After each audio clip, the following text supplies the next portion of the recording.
So I thought I would do a video today on fountain pen lines and sort of talking about the different line qualities you can get depending on the pen you choose. I've got here a Faber-Castell Loom with a medium nib. Got a TWSBI Echo with a stub nib. I have a Pilot Falcon. This is a fine with one of their flex nibs. I have a Sailor 912, and this has a custom grind, architect grind. I have a TWSBI Vac 700 that has a custom Fude nib, which is a bent nib. And I also have a Pilot or Pentel brush pen.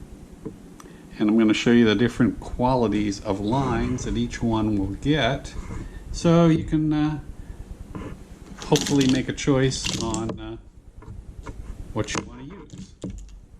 So first, it's going to be the Faber-Castell.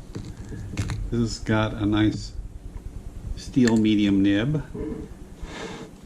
and puts out a nice line, no matter up or down, around. It's always the same width, no matter what angle you're at. You can get a little bit of variation with some of these if you lean into them, but it's not much. It's a nice flowing pen. It's not very expensive. It's very durable. I really like it a whole lot.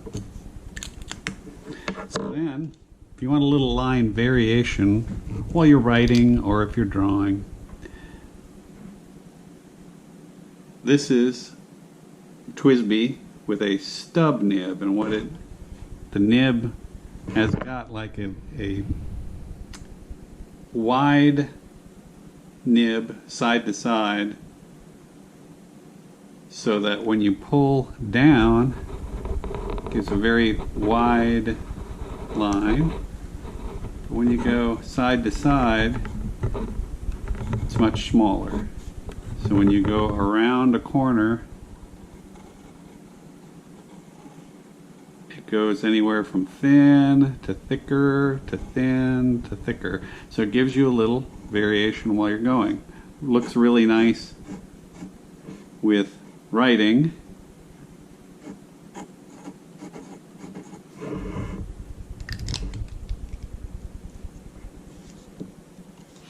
If you want a little, now everyone talks about flex nibs, and the Falcon has a gold nib that when you push on it, the tines spread open, so it will give you a nice thin line, but then when you lean into it, it lays down a much thicker line.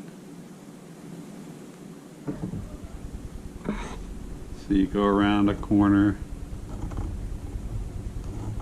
gives you more variation.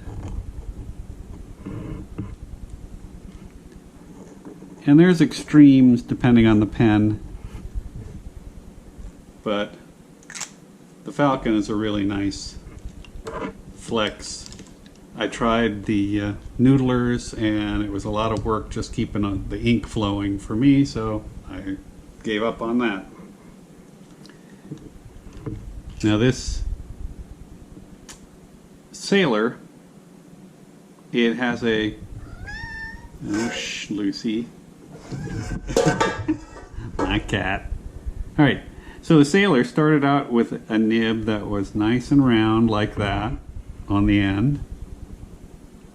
And what's happened is I sent it away to a nib master, and he shaved off the sides so that when the pen draws a line up and down, it's thin, which is opposite of what the stub nib does. It does wide when you pull it down. then when you go side to side, you get the full width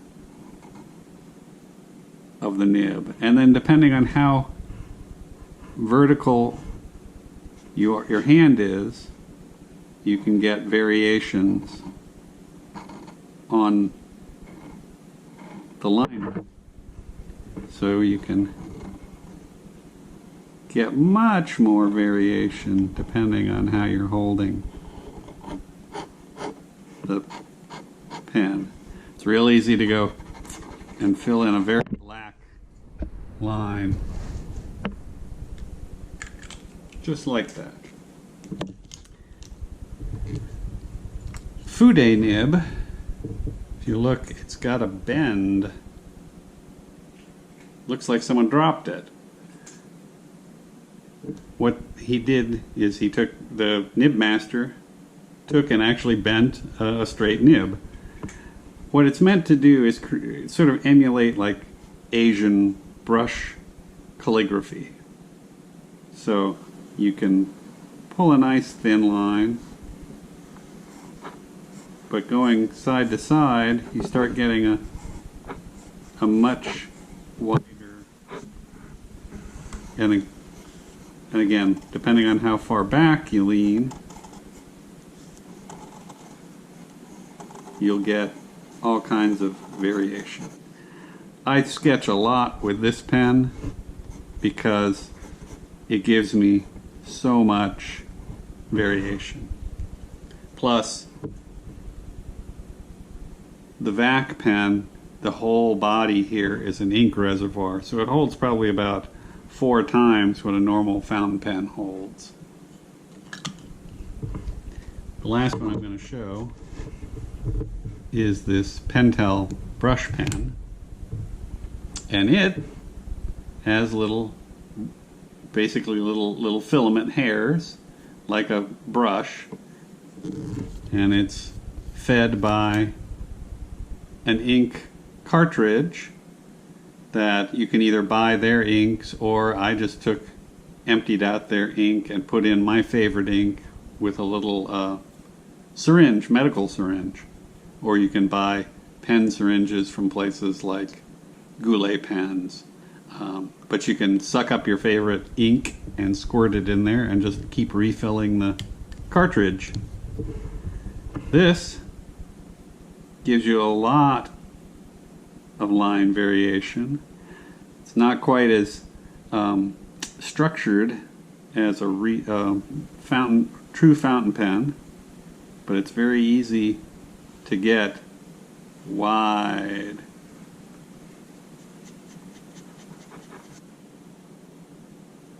It's also fun if you like painting, because it's much more like painting than drawing.